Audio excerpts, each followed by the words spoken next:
is Jenn and Julien. You are listening to episode 30 of X Appeal Podcast. Interesting one today. We're going to dive right into it. Well, this is something... were you making fun of me just now? No. No. What? No. Okay, that was just you. I was just going to ask you right away. Cool. It's been 10 years. You're with Jared. You have a baby. Your kid is 10 years old.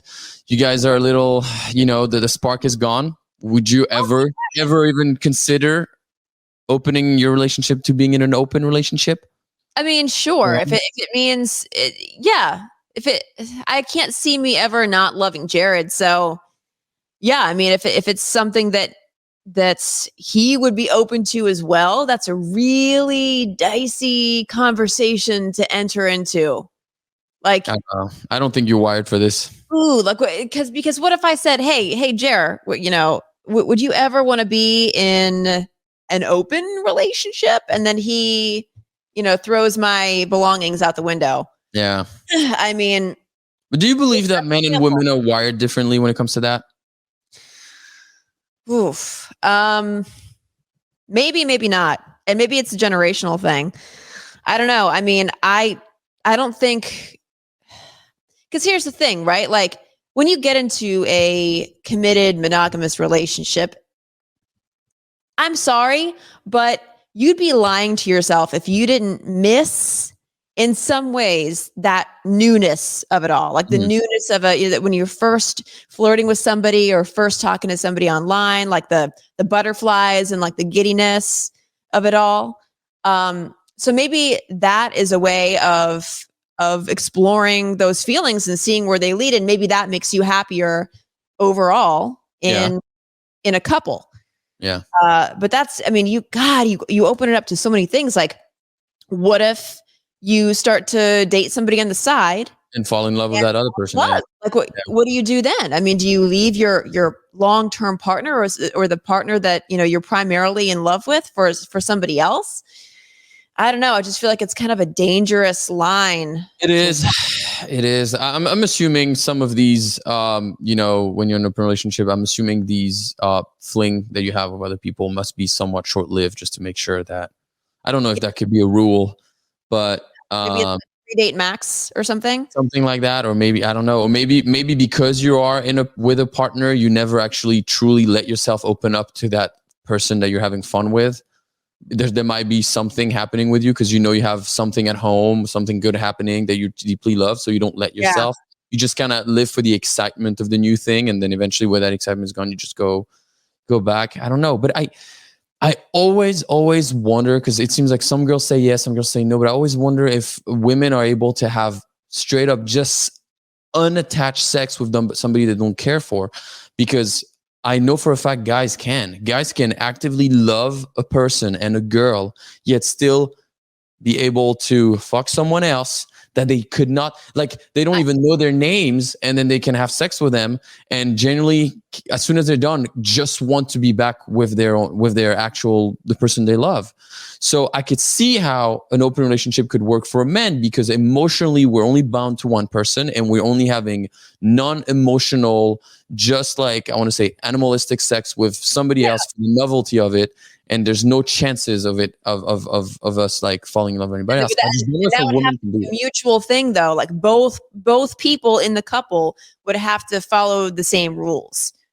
Then I can see it being more okay. Like, okay, so you're going to go and have sex with somebody else, but at the end of the day, you're going to come home to me and we're going to be in this relationship together. But can you do that? Do you think you would ever be able to have sex with somebody you don't care for, just for the penetration aspect of it?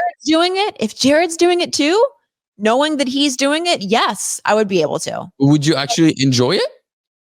I don't think so. Yeah, that's the thing, because you're doing it because he's doing it, so you're doing it by default. So that's my question. I mean, but who's to say? Like, maybe not. I don't know. I just can't see me ever putting myself in that situation, because I'm the kind of person where, like, I gotta have feelings for somebody. Or if I don't have feelings, and then after I sleep with them, then I'll probably develop feelings. Yeah. Yeah.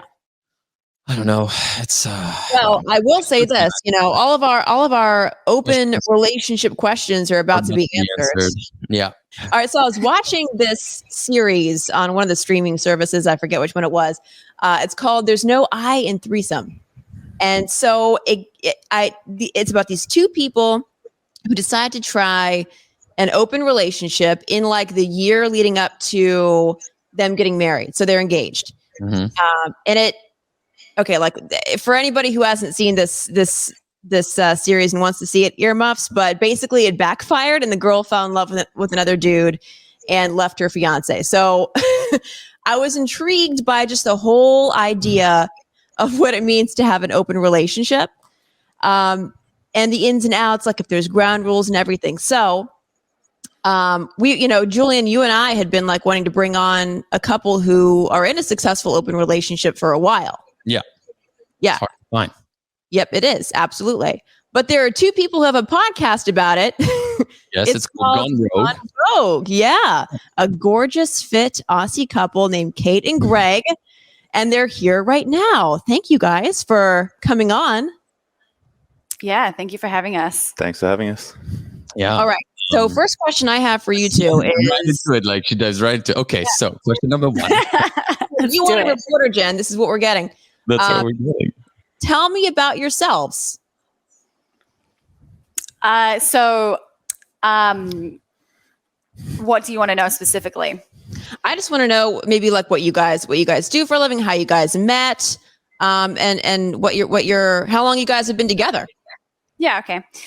So I do online like coaching with fitness and nutrition. And I've been online for a few years, which was good timing for the pandemic.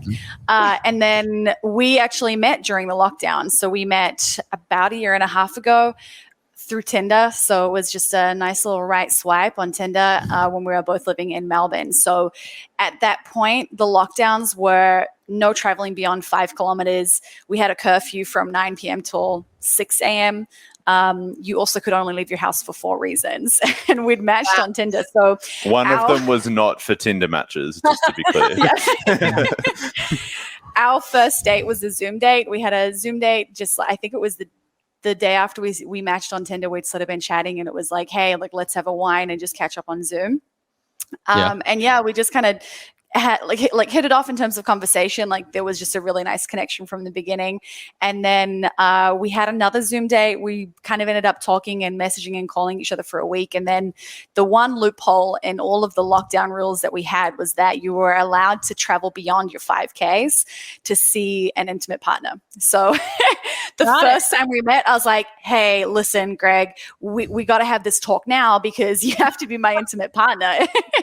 So that was partners. Yeah, it was like we're just gonna really jump the gun here, but and so we met and we just kind of hit it off. And from the beginning, even before we'd met, we'd been talking about relationship styles that had worked for us in the past, relationship styles that intrigued us, and even just talking about things like polyamory and what we knew about open relationships and kind of where we're at, and I guess what dynamic of relationship interested us. And what was different about that conversation is it was never like a, hey, what are you looking for? Like, tell me what you're looking for. I need to know because I need to suss out if this is going to work or not. It was always like a, hey, like tell me about your relationships and like, tell me like how they worked. And like, are you dating people now? Like, well, how does that work for you? In more of a format of like, let me just get to know you and figure out what things you like and what things you don't like. Yeah. So we're less pressure, right?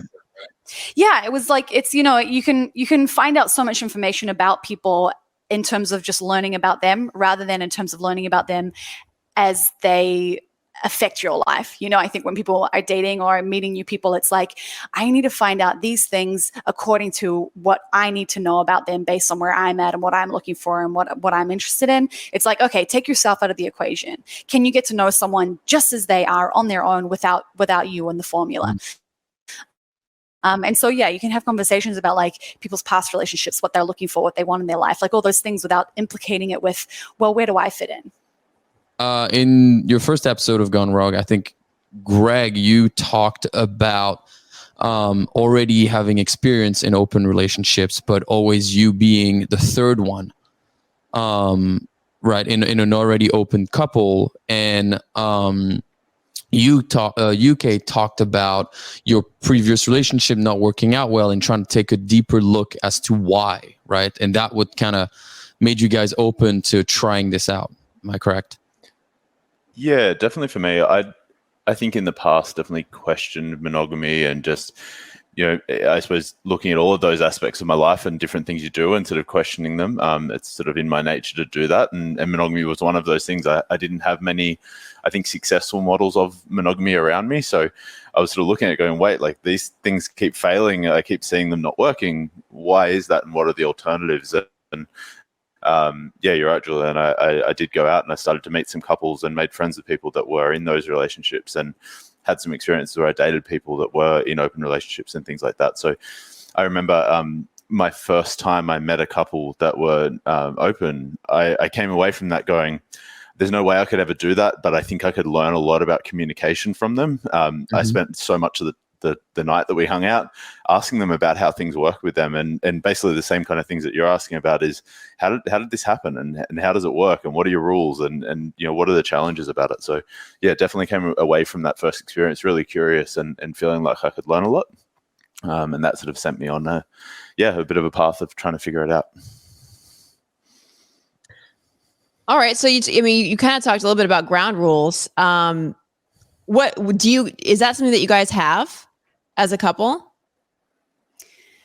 Kind of. I guess we have the non-negotiables, which there's only one. The only non-negotiable that we have is that we practice safe sex outside of each other. So it's like we use protection with other people that we sleep with. Okay. That's the one like hard rule where it's like there's no real discussion around that, at least not right now. And I know that there are other people that practice open relationships or polyamory where they, I guess, call it fluid bonding, where it's like, hey, you have unprotected sex with multiple partners that you trust and that you're seeing regularly. But yeah, we basically have one rule and it's like, hey, that's the non-negotiable. Otherwise, we have some general things that we know that either help us when we're doing something, like either seeing someone else or being the person that's being the partner that's like I guess it's going through the experience of your partner seeing somebody else. So it's like, hey, I have wants and needs during those moments where it's like, how can I help myself get those met? And how can my partner help me meet them? So we have just, I guess, check-ins where it's like, as we're going through the process of talking to someone and then potentially setting up a date with them, we check in with each other with like, hey, this person, this date, how do you feel about that? Does that fit in with your schedule? Are you cool with that? Where are you at right now?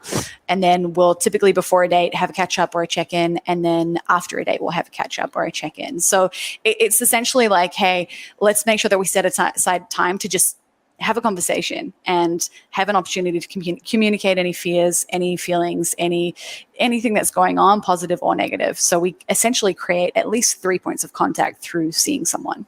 I think that's the other big rule, if I had to call out something there, is like there's no secrets. It's completely transparent. And like I wanted to see how transparent. Like, what made you? Sorry, but what made you choose this route? Because it seems like there are couples that have open relationship, and it's like, I don't want to know, I don't want to see. Versus so that's I want to know everything. So what made you guys choose the very open and honest route instead of, listen, I know you're doing your thing, I don't want to know, when we're together, we're together, when you're not with me, you're doing your thing, and as long as you practice safe sex, that's all that matters.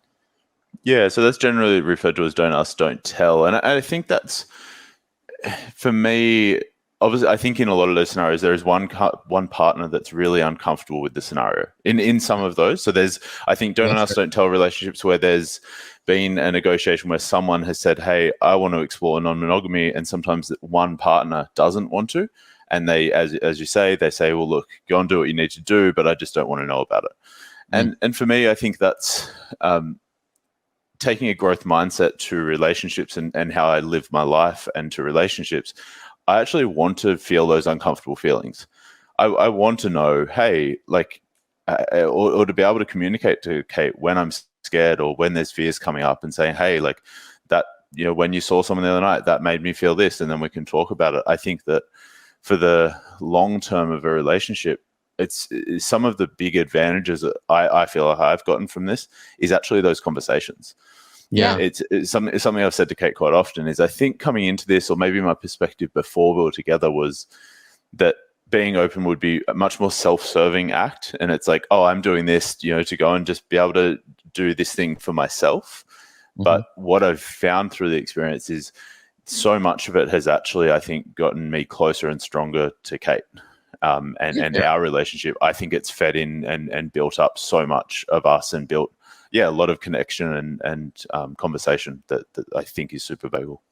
And also, I feel like that that don't ask, don't tell, it's kind of like, it seems like it would kind of be like the illusion of a monogamous relationship, but it's like an illusion, right? Because if you don't know about it, then you don't have to technically realize that you guys are open.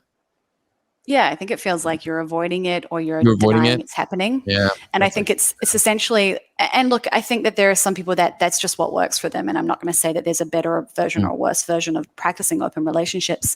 But to me, to not talk about something where there's an opportunity for like some kind of personal growth or a new level of understanding of myself or of Greg, it's like there's something that you're going to miss. That's an opportunity to, like Greg said, become closer and have something that might be a really challenging, sticky, rocky conversation, but you come out the other side going like, wow, I didn't know that. I didn't know that about you. And being in this position where we are, I guess, feeling incredibly insecure at times and facing challenges, whether, we feel like we're doing it together or one person's doing it at a time. It's like, those are just opportunities. And to not talk about them, to not have that open dialogue, not only misses the opportunities for personal growth and growth in the relationship, but you also miss the opportunities for having negotiations around what works and what doesn't work. So like if you have a don't ask, don't tell, it's like, yes, maybe you make the rule of safe sex, but there's other things like we have check-ins, and it's really, really nice after a date to have a reconnection. Like that is the most, like, I feel so connected and like so close to Greg after we've seen someone else and we come back. And that's kind of the beauty in being open, because it allows the other person to choose their partner, right? Like Greg chooses me because he's got all the options out there available to him. He can go on in his app and he can swipe, and it's like he can talk to whoever he wants to talk to, and there are no boundaries or rules or restrictions on that. And what's really nice is even with that, he will choose to come back and be with me. And I'm the one that he ultimately wants to spend his days with and live with and do this relationship thing with. So there's also that really nice, like he does things and we negotiate and we have check-ins and catch-ups, and that wouldn't be possible if we weren't talking about it. Mm-hmm. So these check-ins, I mean, how detailed do you get? Like, do you talk about intimacy with other partners when you do the check-in? It's been a really interesting conversation, because it's like, I think something that I typically do is it's like, I'm going to have a D&M with my BFF. I'm going to be like, blow by blow, like, let me give you the details. But you have this like, I don't want to hurt you. I don't want to upset you. I don't know how much you want to know. So like, I'm probably willing to share a lot and give you all give Greg the information, which I've gotten better at as we've gone on. I was definitely a little reserved initially, like, oh, what do you want? I don't know. Is that weird to tell you? Sure. And then same thing with him back. But I think you've probably had a little bit of a different experience in terms of just talking about it full stop. Yeah, and I think that's the thing with open relationships around rules and how all these dynamics work is it varies so much person to person, and it's also not you said it once and then you leave it. I think that's been my experience in monogamy, is like you rarely even discuss boundaries, rules, what are you okay with, what do you want, and consciously kind of set up what you want in monogamy. Whereas we did that at the start, but we constantly do that. I think probably every week we're probably having multiple conversations about, hey, how are you feeling? How's this going for you? Is there any issues? Hey, who are you talking to? Like, so you're constantly sort of having conversations, tweaking, and I think that's maybe one of the big differences between maybe our relationship and then poly relationships. Like, Kate is my primary relationship, and making sure that Kate feels safe, Kate feels good, all of those things, and we're both getting what we need here. So I think that with that, the rules evolve and change. It changes over time. I stay rules. Like the two things we said from the beginning, actually, which was a really nice thing for my brain, because like my brain's like, well, what are we? Is this an open relationship? Are we going to be poly? Would you be open to this? What about relationship anarchy? Like, so suddenly you get in this trap of like, well, what's our label? Like, what are we? How do we define this? And it's like, you know what? The definition is actually less important than what we want and need and what keeps us happy, essentially. So it's like, let the happiness and the things that help us get our needs met be the North Star, essentially. So we decided against having like hey, let's choose our label. So we didn't agree to be like, well, we're not polyamorous. We'll never do that. We also didn't agree to be like, well, we're not monogamous. Like, we would happily become monogamous if that was something that was the right fit for us at the time. Or maybe we would be monogamous for a period and then come back out and be open again, or have another partner at some point, So we've never decided to be, I guess, the relationship's never been determined by a label. And then we've also been very much against setting hard rules as like, okay, well, this is what happened that one time. So the rule is from now on, you can never date someone twice in a row. Like, that's like, man, it can happen for one situation, for that one time and that one condition, and then it might never happen again. And if you create a rule, it becomes really rigid. And then you have these things where it's like, I don't think this rule is working. It doesn't mean the relationship's not working. It's just that rule doesn't really make sense. So we've never had rules where we're like, should we just do this from now on? It's like, hey, no, let's just reassess the next time something comes up, and we'll talk about it when it happens. Yeah, I mean, it feels like having rules would be a monogamous relationship type of thing, right? If you're open, then you're technically open of rules changing as well. That would make sense. Yeah, and sometimes rules mean that you lose opportunity to just talk about shit as it comes up. Sorry, I apologize if there's no swearing here. So it's like, hey, if I make a rule, then I just expect Greg's, and I'm going to make the assumption that Greg's following the rule and I'm following the rule, and then accidentally someone follows their version of the rule and it's a little bit different to my version, and like, oh no, we've broken the rule. What do we do? It's like, hey, let's just assess each week, each weekend, each date, each person you talk to, whatever it is. Let's just have a conversation about it. And a lot of people ask us that, like, hey, what about this? What if someone falls in love with someone else? What if someone does this? What if that happens? And it's like, we would talk about it. What about this? We would talk about it. What if Greg does that? We would talk about it. Like, it's just like anything that happens, we just have a conversation about it, and that's where it begins. I think it's really easy to react to fear with a new rule. So something happened, you're like, oh, wait, we need to put a rule there in place, instead of saying, well, where's the fear coming from? And let's talk about that, and I think that's what you hear often with people in open relationships is like, they end up building all these rules, then it becomes unsustainable, and then they have to sort of unpick all those things. I think we've started out, having some boundaries. What are we comfortable with? Some of those things, basically. But there has been a few times where I remember there was one conversation where I felt like I did nearly react with we should put this rule in place. And I rang Kate and went, hey, you know what? Don't worry about that. I just need to think through whatever's going on in my brain, and none of that's fine. We don't need to change anything on how we do this. There's just a fear and something I need to sort of work through myself. So, because you said two. I have two follow up, and I think one of them, Jen, you have probably the same question.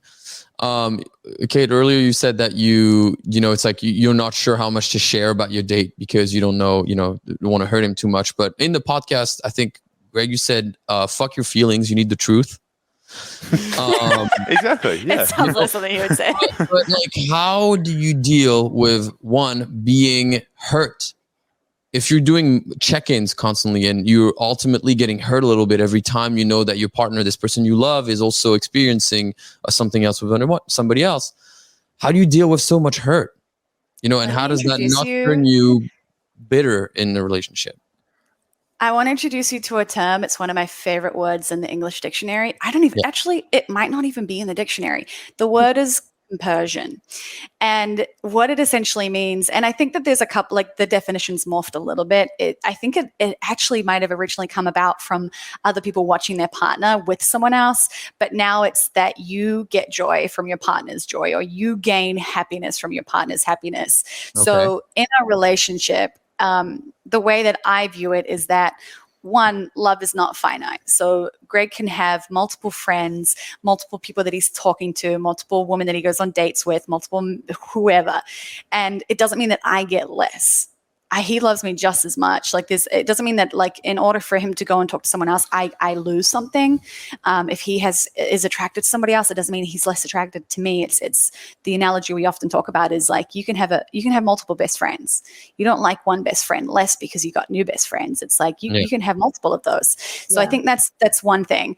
And then the other thing is that I really enjoy it when Greg gets to do the stuff that makes him happy. Like ultimately, like he's an individual, I'm an individual. We should be able to do the things that make us fulfilled in our life and give us freedom and allow us to like enjoy connecting with people and having experiences. And if that means that like we like to talk to people on dating apps and go on dates or like have, one night stands or whatever it is, it's actually a really fun process. And I enjoy doing it. And I want Greg to be able to have that same experience. So it's like and I don't want to say it's a tit for tat, but to a degree, it's like, I like it. I know my partner would like it. Like, yeah, I want him to do that. So it's like you kind of combine the best of both worlds of I'm a single girl, but I'm also in this amazing long-term relationship. I've combined those somehow. I didn't think it was possible, but it's like, the way that I actually ended up getting into wanting to be in an open relationship was I'd come out of these relationships that weren't terrible relationships. I'd had a couple of bad ones, but I'd been kind of going through a string of just dating and kind of getting out of them going, man, I love being single. Like, thank God that's over. And going like, this is an issue. Like, this is a pattern that's repeating itself. I enjoy being infatuated with someone. I enjoy being in a relationship and like getting in deep with someone and like connecting, but I love being single. And like, I love that freedom and that sense of like, I'm going to do whatever the hell I want. So I started getting to the point where I was like, I got to find something that makes sense for me. So I'd actually gotten to a point where I'm like, I'm just not going to get into a relationship for a while. And then I'd started seeing people talking about solo polyamory. And that was when I met Greg. And so we started having this conversation. So it all kind of like was birthed out of this realization that I loved being single and I loved being in a relationship. So that's what I feel like I get. And so for me with Greg, it doesn't feel like I'm being hurt. Yes, there's struggle and there's challenges, but I do not believe that a monogamous relationship lacks struggle and challenge. It's just a different type. It's different. Yeah. So, so it's like, regardless of the relationship, everyone's going through their own shit at some point to some degree. So what's nice is at least we're constantly talking about it because we're forced to check in because that's, what we do to take care of this relationship and make sure that we're, taking care of like ourselves as an identity. And then the relationship is this thing that we cultivate, together. It's and then I know that Greg gets to do things that makes him happy, and that ultimately brings a happy partner to me. Yeah, and I think the mention of hurt, like I don't know if hurt's a feeling that I would say I've ever felt based on Kate going on a date with someone. So, I think that some of that, even the language straight away sort of makes me think about, when you're monogamous, if you think about the thought of your partner with someone else or them dating someone else, it's like, oh, of course that's hurtful. And I think when you're in a monogamous relationship, it is a breach of that trust that creates hurt. There isn't a breach of trust here. It's what we've agreed to. It's both what we mutually want. So I think the feeling that comes up the most are, there's insecurities, there's fears, there's, some of those things where, comparison and some of that. So I think they're the main feelings that come up when Kate goes on dates. One of the other things that's been really interesting is just being worried about her security and safety. Yeah. So one of the things that you'd said before around the don't ask, don't tell, one of the things I was going to say is that would actually, I think I would really struggle with that because one of the things that we've actually ended up landing on is before Kate goes, if she does go to someone's house or anything like that, she'll send me their name and their address. It's like, so I know where she is. If I need to get to her, if she sends me a message, if there's some kind of issue, I know where she is to be able to go and help. So if we're in some kind of don't ask, don't tell, I think I would be really, I would struggle even more with that on the basis of kind of just not even knowing where she was, who she was meeting, and what she was up to. So, so I think there's some of the main feelings I feel.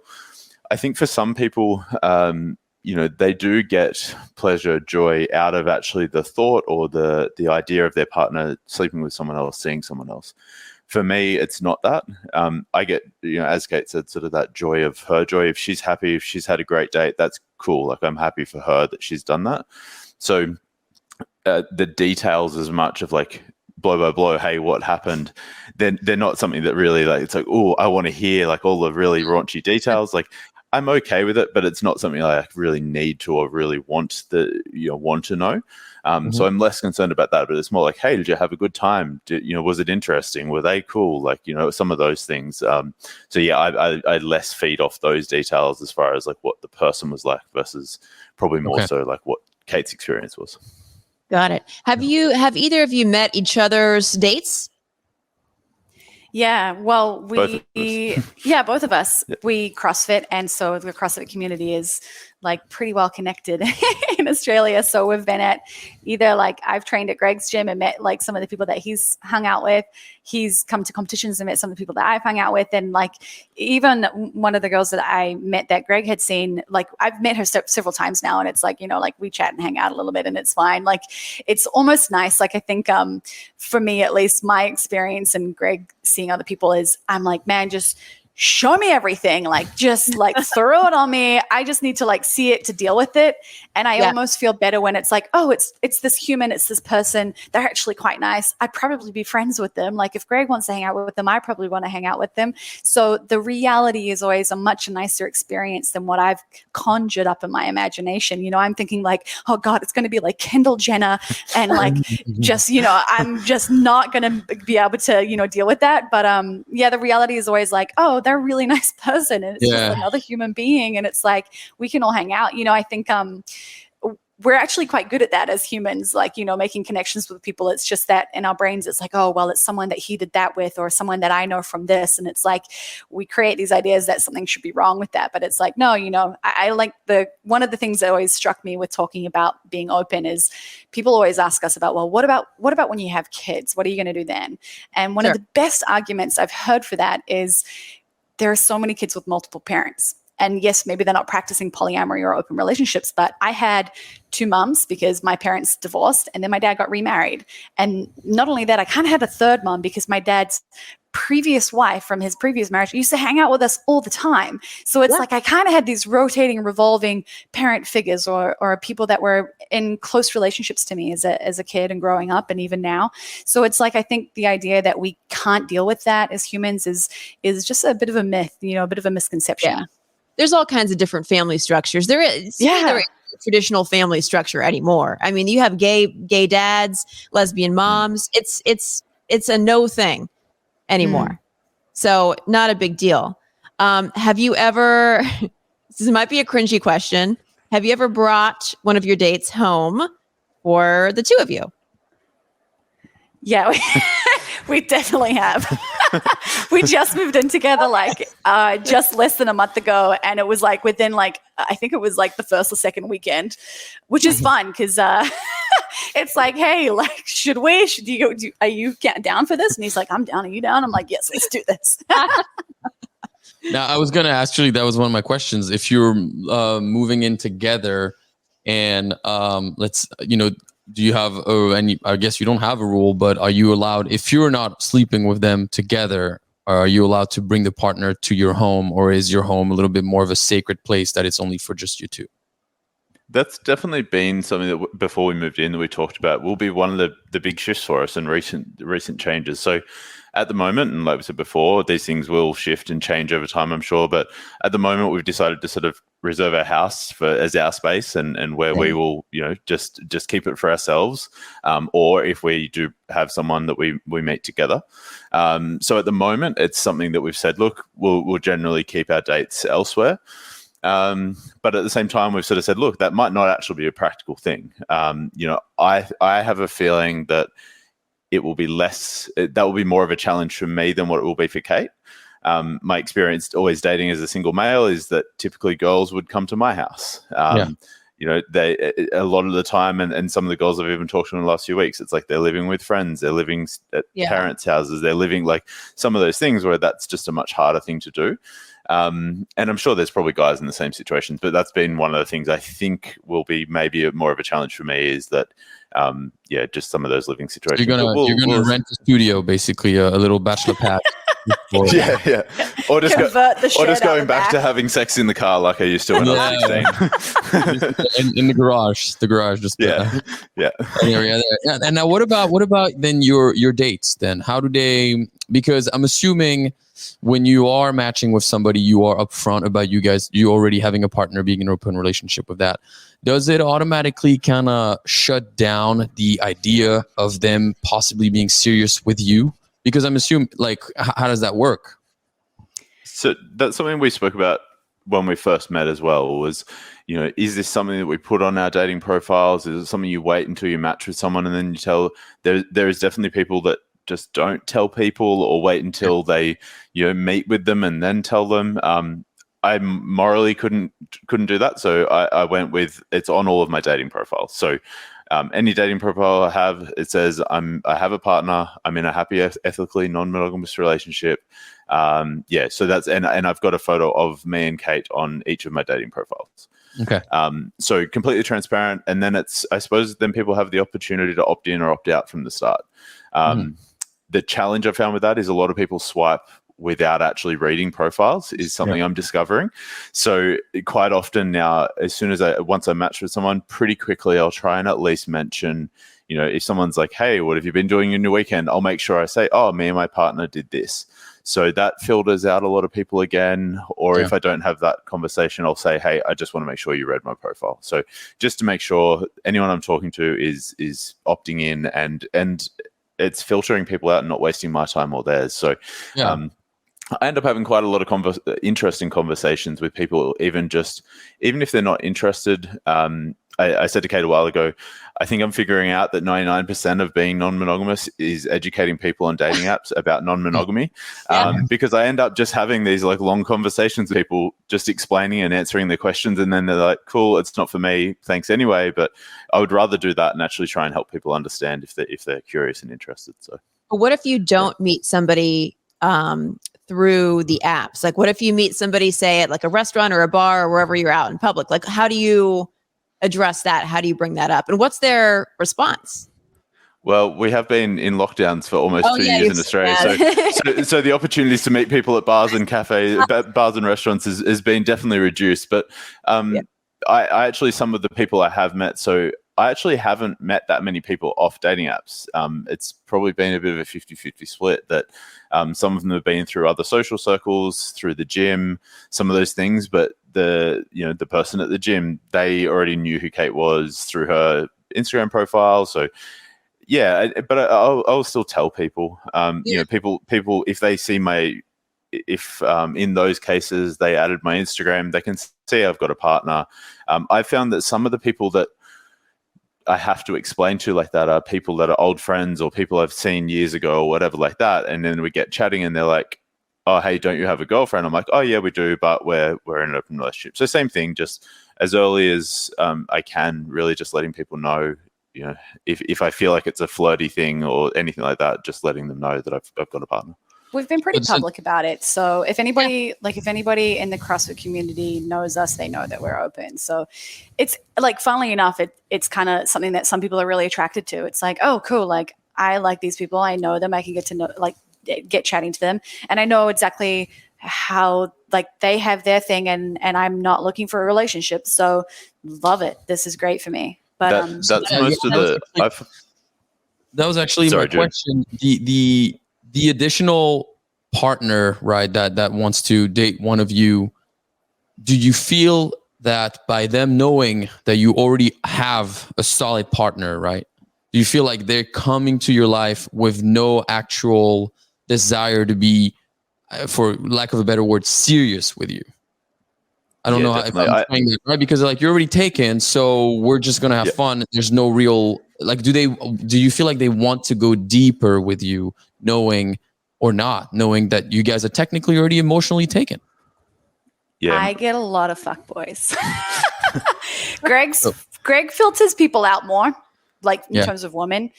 I don't really get as much filtering happening with regards to like, hey, I'm in a relationship. I'm not looking to find another partner right now. So it's just casual. Like, and a lot of guys are like, okay, I'm in. Right? Yeah, I'm down. Yeah. It's like, oh, she's just an easy lay. All right. And I'm like, oh God.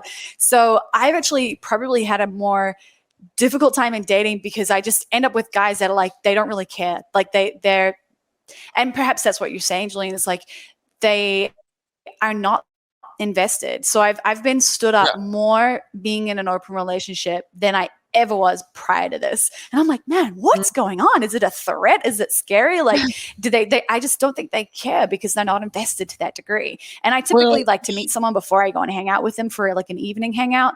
And that's where they bail. And I'm like, man, just come on. Well, I think also because of our monogamous brain, it's just like in a way that, that we've seen relationship since we grew up. It's like it seems like if you are already taken, what am I doing? Right? I love Because that word that you use, monogamous brain. It's like Yeah. just the best thing ever. Honestly, I have those I moments all the genuinely time where I'm think, like, this is a monogamous thing. yeah, So much because conditioning in like, that. Yeah. yeah, exactly. I was about to say that. Hearing you guys talk relationship, it seems like you rewired your brain on how to think how relationships should be and what a relationship is. Whereas I want to say most people in monogamous, it's like we always told this is how it is, right? Yeah, you So do it what you takes a think the little right thing is. rewiring to be like, oh, it could also be this. Yeah, and those moments sneak in, right? Like, so there's sometimes where you're like, wait, I'm thinking like I'm still like in a monogamous relationship. Yeah. But, one of the like on the sort of filtering out, and I think this has been one of the really interesting things. Is I think there's quite a few components of this where Kate's experience in dating people is very different. You know, dealing with men versus me dealing with women. Yeah. So and that filtering out or who sort of selects us, I think, is one of those big areas. So I find with me, the women that are interested are like, hey, I've come out of a relationship. I'm in a period where I'm just enjoying being single. So they're generally like, or they're sick of dealing with people lying to them is another big one. That they're like, hey, I know what I'm getting with you. I love that you're upfront, honest, it's transparent, it's straightforward, and there's no games involved. So they're like, yep, I just like that I don't have to deal with any of that. I think the other really, good thing about it is it filters out people that are have good like EQ, so emotional intelligence, to be able to deal and be comfortable with the fact that I do have a partner. That I think filters out a lot of women for me, where they're like, will only really get people that are like, yeah, I think a little bit more mature and can handle some of those scenarios. So yeah, it's been really drama free, and there's not people that are coming in trying to like, be home wreckers, cause problems, because I think they don't even get past those first stages of kind of even being comfortable with the whole thing. But for how long? Yeah. Because how long has this been sustainable? Until someone gets emotionally attached. Yeah, if somebody's like, listen, I can't do, like, I could see this working short term, like 3 months maybe. But have you ever, guys, one of you been in, a relationship with you two, but then have the same partner that you've been dating for 7 months? No. So far, all of my connections have been just casual basis. Okay. I think the person that I've seen one person 3 times, so and that's been the max of it. And I think that's, yeah, we honestly, I think the other thing that whenever I talk to people about this, I think they expect that we're like seeing multiple people every week, like meeting new people, every free night of the week kind of thing. It's much more sporadic than that, much more spread out. So it's like, I've only met a handful of people through this, and it's sort of, I think it actually makes you more picky in that way than when I was a single guy. Like, I think now it's like, hey, I've got other areas that I need to split my time and energy between myself, my career, my own health, Kate's time, all those things. So I'm going to be really selective of the time I spend with people.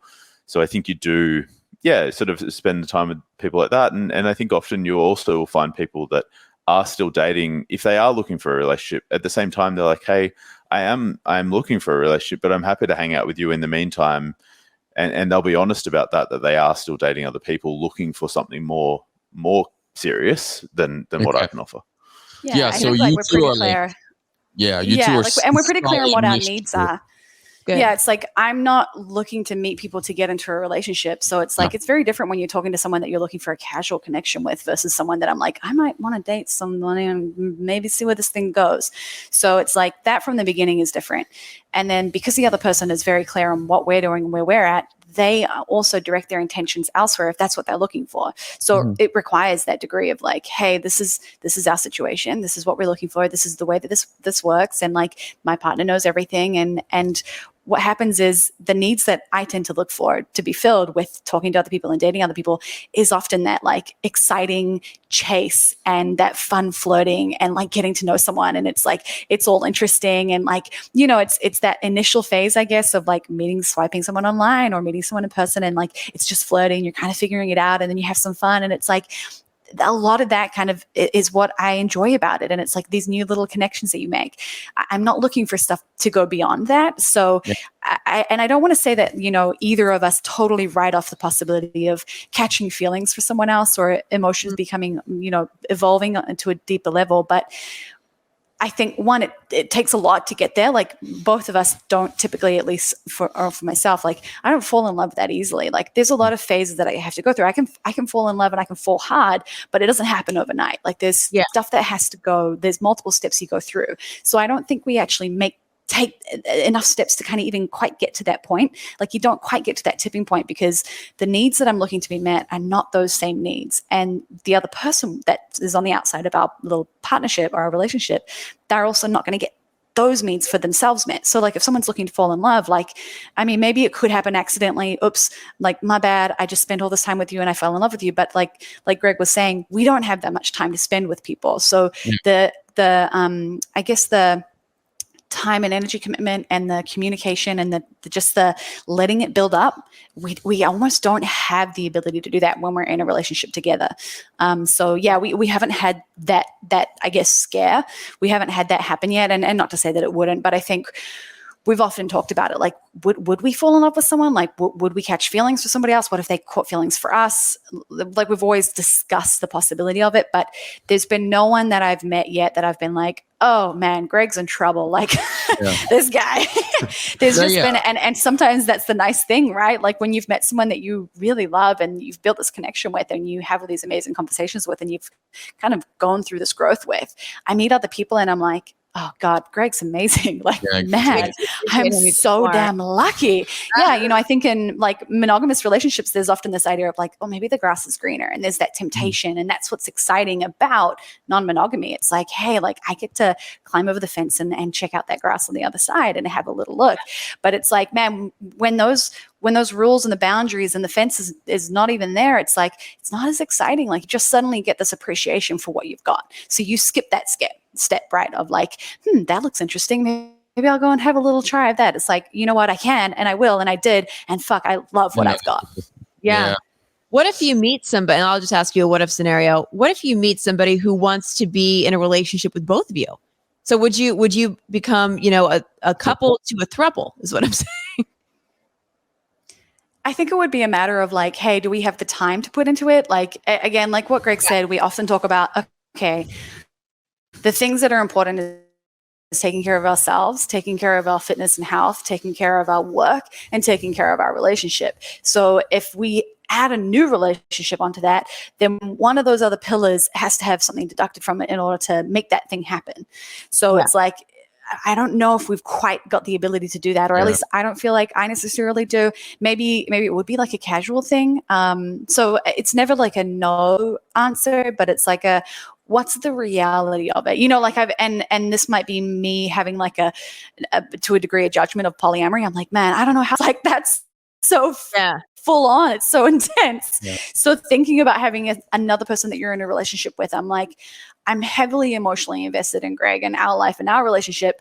I think I would stretch myself too thin perhaps. But again, like I said at the very beginning, love is not finite. It's like I don't run out of my feelings and love and emotions and what this is just because there's someone new. It can only add to it. So there's definitely a possibility. I can see, I think depending on how much someone wants from you, like could I have another clone of Kate and invest into a relationship? And I think like you guys said, you guys are so open about conversation that it seems like whatever scenario happens, you guys deal with it in the moment and then you talk about it, which seems like it's what works for you guys. But I would have one more question. This is for Greg, from one guy to another guy. And I'm talking again from my monogamous, insecure brain. How do you deal with, like Kate says, like that whatever she needs or she feels to be fully fulfilled, she can get at another relationship. I know that as a guy in a relationship, I have this pressure or this feeling that, I need to fulfill my girlfriend to the fullest. Right. And now you hear your girlfriend saying that, she might not have everything she needs or she wants with you. This is why she's able to go and experience it with somebody else. How do you deal with that as a man? to be like, that's okay? And do you ever feel like you could actually be capable of giving it to Kate so she wouldn't have to go and experience it with somebody else? So I think that the things that she, the exciting parts, as she said, of what she goes through is like matching with someone new, that those feelings leading up to a first date, all those things, like they're actually impossible for me to provide. Yes. Yeah. Because you're familiar. I can't create that. I can plan a fun date night. Like I can make sure that, hey, what can I do to make sure that I can still, plan surprises, come home with flowers, like give her new and exciting feelings or do fun things. But I can't do that. I can't, delete my Tinder profile and recreate the first time we matched and all those things. So yeah. I can't give her that, and that's okay. I think I would find it really hard if she said that she was not getting something, if if our communication wasn't there, she's like, look, I'm just not having interesting conversations with you, so I'm going to go have interesting conversations with someone else. That would be hard, because it's like that for me would be like, well, I want to be that person like that. That would probably, or sexually, right? Like, those things, it's like, if it was like, hey, you're not meeting my needs in this area and that's why I'm doing it. But would maybe be more of something that I would need to work through if it was some of those things. But I think the main things that we've talked about that she experiences are some of those new feelings. And look, I get them just as much as she gets them. Like that fun, exciting thing of matching with some girl, going after that chase component. It is exciting and it's fun, and she can't recreate that for me. So yeah, I think it's there's a balance, and I think that all of this, and anytime I have fears and things come up, I have to actually quite often sort of get rid of them by remembering what my experience is. So if I feel scared and worried about how's if Kate's seeing someone else, I have to remind myself how much I appreciate her and our relationship and how strong I know our relationship is, in order to get rid of the fears of, is our relationship strong enough if she's seeing someone else? So, and I have to think about like my experience of dating someone else, where it's like, look, it's fun at the time, but after the date, it's like, I come back to it and go, oh, I'm so glad for what we have. So anytime I'm scared of the same experience on her side, I just have to kind of bring myself back to that to go, wait, what's the experience like for me? I'm sure it's the same for her. So yeah. And I mean, you're here also, I'm like, I've heard of like guys that I know who like could have, like they're in a relationship, whatever, and then one night they quote unquote fuck up and cheat on their girlfriend, and then it made them realize how much their girl is actually dope. And I'm like, oh my God. And it's kind of like, it's in this weird, like fucked up way, it makes them stronger and even more in love with their girl, because now they're like, oh my God, first of all, they feel bad because it's not allowed, but also it's like, oh my God, nah, this is so bad. I have it so good at home. And that's exactly that grass is greener thing, right? Like, I've been in relationships like where you meet someone, you have a little flirty moment, and it's like, oh, I wonder, like that could be fun. And it's like, that if you get that in your head, like it can be a bit of a like, it can take up a lot of space. Whereas if you can actually just go and pursue that, have a night with someone and be like, okay, yeah, that was fun, but like, what that's like. Yeah. Cool. And I think one of the other things you said, Julien, just around that, wondering if I'm enough or concerned about that. Like, tell me you haven't had that in all the monogamous relationships. Oh my God. Yeah, absolutely. We all think it. We all have those moments of like, am I enough? Am I meeting all their needs? Like, I think one of the really big things that's changed in this is like, we actually talk about, hey, are your needs being met? And look, and maybe that's just how I've done monogamy in the past. I haven't had those discussions, and the level of discussion around all these little details of like, are you getting what you need from me? Is there anything you need different? After a date, hey, like, the constant conversations and check-ins, I feel so assured of where Kate's at, how I'm performing as a boyfriend, what she thinks of me as well, all of those things. Like, I know so much more about that, and I'm so much closer to that than I ever have in any monogamous relationship I've been in. Yeah, I think that this will carry over. Selfless.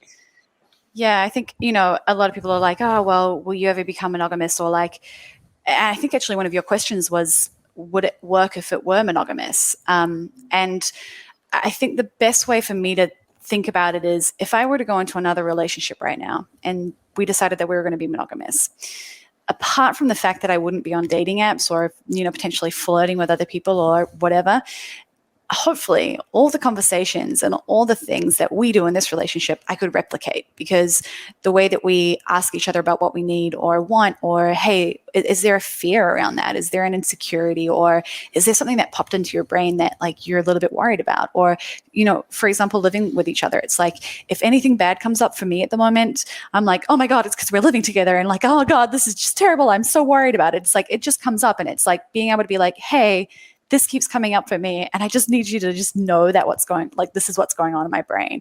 And just being able to kind of have those open conversations of like, hey, this scares me. Hey, this brings out an insecurity. Like, this is what's going on. I think I need this. Can you try doing this for me next week? It's like, you just have this really nice, from the beginning, it's been open about hard things.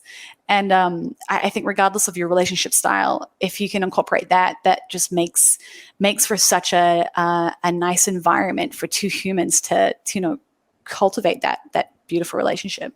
Yeah. It's the cage bird theory, right? Like if you create a good home, but you also leave the door open for them to leave if they want to, or pursue other things. But you make it good at home, they're always going to come back. Yeah, it is kind of a mind fuck that in a way, in this polyamorous relationship, each one of you get exactly what you want, which is in a way selfish. But then because you are also letting your partner get whatever they want, it's also super selfless. You know? So it's kind of like, I care so much about you that I want you to go have you want, but I'm also allowed to go have. So it's like I don't know how to explain it, but it's like, you know, and that feeling of freedom, you know, and look, I'm completely trusted and have the freedom to do whatever I want, and to, you know, I know that I'm trusted. That feeling is something that I think all of this kind of feeds back into each other, right? And it's, you know, that feeling that I get from going on a date, or from Kate after a date, and the feeling of freedom to go do that, in the conversations around it, like, I feel so close to her, and the conversations we have, it's pretty amazing what I think it's done. Yeah, we just get to be two individuals, right? Like, if you create two happy individuals that are getting everything that they need, that get to go out and do their life, it's like you can create a really nice relationship. But if you have a relationship that dictates the happiness of the two individuals, because the relationship is where everything is, and you become codependent, and it's like, I need Greg to be happy with doing XYZ the way that I imagine it to be, and if he's not doing that, then like that ruins my day. It's like, hey, we get to go off and figure out ourselves and figure out what we need, and take care of each other as individuals, rather than me being like, hey, I need you to do this stuff. And I know that's confusing, because we talk about like, hey, we discuss our wants and needs and how we can help each other meet them. But at the end of the day, what I'm trying to say is, I'm not responsible for Greg's happiness. He is, in the same way that he's not responsible for my happiness. I am. And yes, like, I want to take care of him because I love him, and I want to do things that help improve his life, hopefully. But I'm also totally aware that I can only do so much. And if I take that on board as something that I'm personally responsible for, man, it's going to be a brutal life and a brutal relationship, because I don't know if I'll ever be doing it right, and I don't know if it'll ever be enough, and I'll always second guess myself and be kind of distressed about it. At least that's how I think I would be.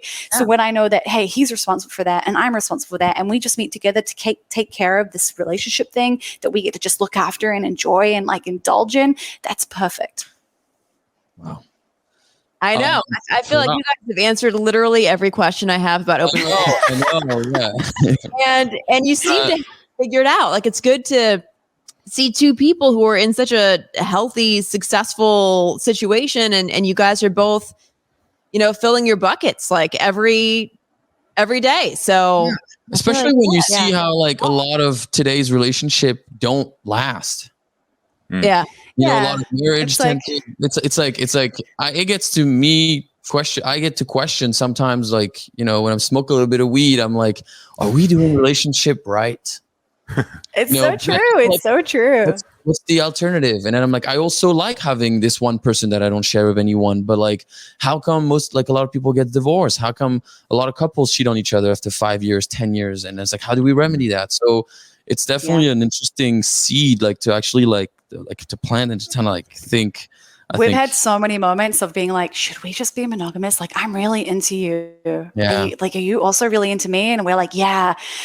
So should we just be monogamous? And then we've been like, well, I think the long-term sustainability, this is actually the best thing. So I think perhaps, yes, we experience more challenges today, but in 5, 10, 15 years, like I don't know what the typical length of time before a marriage ends or a relationship ends, but it's like, hey, at that point, hopefully what we've done early on is changed it up enough to get to that point and be like, no, like there's nothing that I've been trying to pretend that I don't want for 10 years being in a monogamous relationship. It's like, yeah, I think being clear on our desires and being transparent and doing things a little bit differently means that the sustainability of it increases. Because you're right, man, like divorce rate is crazy high in monogamous relationships, and as well as non-monogamous relationships. It's not to say that there are no unhealthy non-monogamous relationships, but yeah, I think a big part of our decision was we would quite happily probably be monogamous right now. Like I don't think I would lose much by being monogamous. Like maybe I don't flirt with dudes online, but I'd probably be all right without that, But I just think that what we were afraid of was what happens in 5 years or 10 years, or what happens when the other person does want to open up again. So we preferred to be on the side of we're non-monogamous with an inclination to maybe be monogamous because we're so into each other, but we're not going to do it, rather than be monogamous but kind of want to be non-monogamous. So yeah. That's why it's like the whole idea of titles is a non-existent for you guys. And I feel like you have these fluid conversations as they come up. So don't worry about what's going to happen, 5, 10 years down the road. Worry what's happening right now. And maybe that'll be enough to like get you through until the rest of your lives. Who knows? Yeah, that's the plan. Yeah. Before we wrap it up, do you guys have one advice to any of the listeners who might think of trying out a non-monogamous, God damn it, polyamorous relationship? Do you guys have like, what would be like that one advice? It seems like it would be conversation and just honesty. But I think that for me, like I'll say in all relationships, talk about what you actually want from it. Like, what are you both trying to achieve, and what are your goals, and what are the values you have, and what are your personal values, and constantly have communication around all that. I think that just talking about that stuff, like I said, monogamous relationships in the past, I'd never had those conversations. So whatever dynamic, whatever your relationship looks like talk about that stuff and make sure, I think, like, as you said, like keep the door open in a way that like there shouldn't be any conversations that you can't have. Like if you can't even say to your partner, hey, I got flirted with today and it felt really nice. Like if you can't have that, then probably talk about why. I think that even being able to just raise that stuff. So yeah, conversations, communication, make sure everything's as transparent as you can, and look for opportunities to grow individually as well as a couple. Wow. I would probably say that one of the nicest things that I've learned from this is that nothing that we say, and like Greg said, nothing is permanent. Like we don't have any rules that we stick to forever and ever, and that's the way it is. So I think what's nice is for people that are considering it, whether they're just casually dating with someone or they're in a long-term monogamous relationship, like there's so many, couples that have been in crazy long relationships that decide to open up, and it's like, okay, how are we going to do this thing? Let's lay out all the ground rules. Like we're going to know exactly what the next 5 years is going to look like being open. Are you going to have 2 partners or 3? Like it's like, okay, maybe step 1 is what Greg said. Have you flirted with anyone recently? Like what kind of guy do you find attractive, or what kind of girl do you find attractive? And like, hey, do you want to start talking to people on apps and just dip your toe in the water and see how that goes, and then discuss how it went? It's like a little experiment, and I think that's maybe the best way to approach a relationship.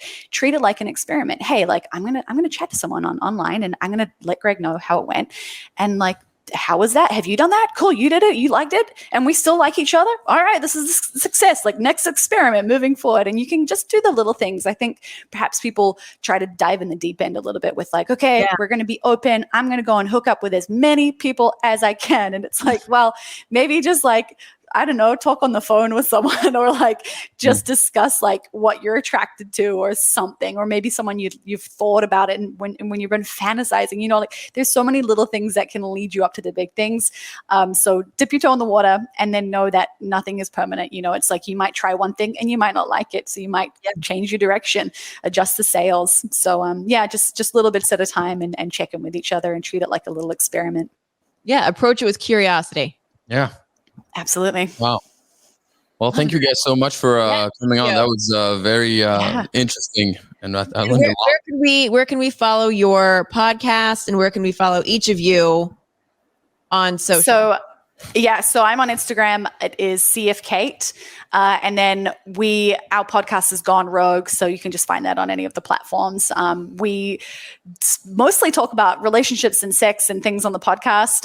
But my Instagram page is a real mix of like just my life and brain, and it's CrossFit and food and nutrition and sex and relationships. So it's like, you'll even see like sex toys on there. It's just this real weird blend that Instagram are like, well, should we be censoring you? We don't know.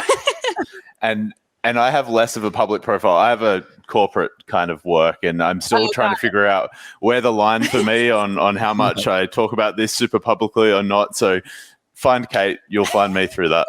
Okay. On the podcast. All right. Yeah. Thank you, guys. Thanks, guys. Thank you. That was quite something. That was eye-opening. I mean, I'm always curious about, I wouldn't even say alternative lifestyle, because I feel like a lot of people at the very least are kind of curious about what an open relationship might be. Anybody who's monogamous. And you brought up a good point too. You know, a lot of exclusive monogamous committed relationships fail.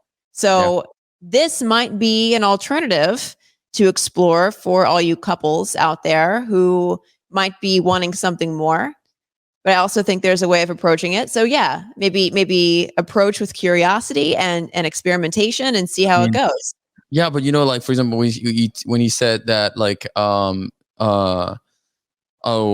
did a guy like flirt with you, and how did that make you feel? Right, like right towards the end, like talking about like they were talking about like no being able to tell your partner that's this girl flirted with me today and it felt nice. Yeah, right? it's transparency. I think that's. But like, if my girl said, "Oh, this dude told me I had a nice ass at the gym and he's flirting with me," I'm like, "Who? Like, fuck him and his entire family." Yeah, you know, it's just like I could see how it would be relieving to say it to your partner, but I don't understand how your partner can be like, "Oh my god, that's amazing," without being like, "Yo, fuck not that." be jealous. You know? Think jealousy is. I think the jealousy melts away with transparency, right? I mean, if you guys both are transparent with each other, this is what happened. I'm going to go on a date with this person. Here's how it went. Maybe here's their picture, or, you know, here's a little bit more about them. Here's our conversation. That way, because you know how it is. And even in conversations, like if somebody is silent, like you fill the silence with just the worst possible scenario in your head, you know? Yeah, So no, sure, if you are fed all this information about somebody and about the dates and about the flirtation and maybe like even the intimacy part of it, then your brain is not left wondering what exactly happened. You know, how good was it? You know, can I measure up, etc.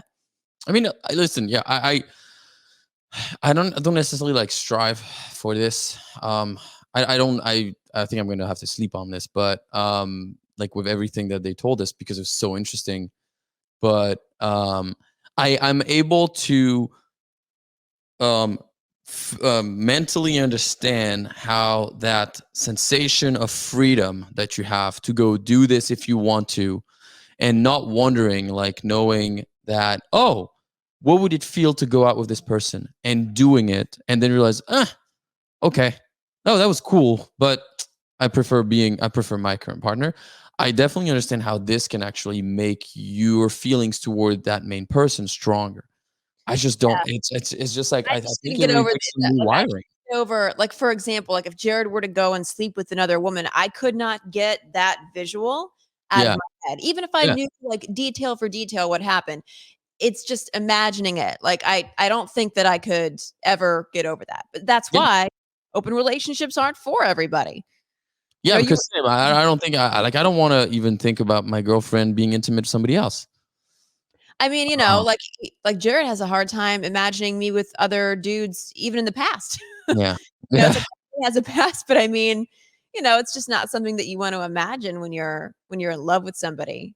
For a lot of people, but if you can get past that, then yeah, I can see how that would be beneficial. But here's the thing, and in their podcast they say that it's easier to start polyamorous than to be monogamous and then go polyamorous. Yeah, I would. Yes. So I think like the fact that they started that way, the fact that she really knew that she enjoyed being single and that she set that up already, in a way, that's all they know together, right? Yeah. So if that's all you know with this one person, and it's like, this is how we do it, it might be easier. I don't know. I would absolutely agree with that. Other than like being in a monogamous relationship for decades, say, in like marriage, and then opening it up to other people, I think you're setting yourself up for failure. That's hard. That's I definitely think that'd be very difficult. And then instead of having it like ingrained in the relationship, and it's just a part of the DNA of the relationship. Yeah, definitely. I agree with that. Okay, well, listen, this was quite the podcast. Very interesting one. They were both awesome, and and I'm glad they were so open and like honest with us. Yeah. It definitely like, and these are the things I love to think about. My girlfriend hates it because I'm always like, oh, I wonder how that would be, and she thinks that's just because I'm not like necessarily like satisfied with that. I don't have any desire to commit. Oh, you're just curious. I just like, I love the idea of entertaining those things left and right, thinking about it. Doesn't mean that's what I want in my life. But I just find it fascinating to reflect on stuff like that and just be like, oh, wow, that's how you guys do it. God, there's got to be a word for it. Like I'm a philanthropist. I'm a French philanthropist. No, that's not it. It's gotta. I'm a philosopher. Like, I'm a philosopher. Philosophist? Yeah. I'm an intellect. I'm an intellectual. That's what I am. Almost like somebody who is naturally curious about relationships. Like there's got to be a word for that, and I know that I can't think of it right now. What is it? I'm a philosopher. I'm a relationship philosopher. Sure. Okay. That's it. Anyways, guys, thanks for being with us. We will see you next week. Again, if you have questions, please send them. We will have a question of the audience next week. And have a great week.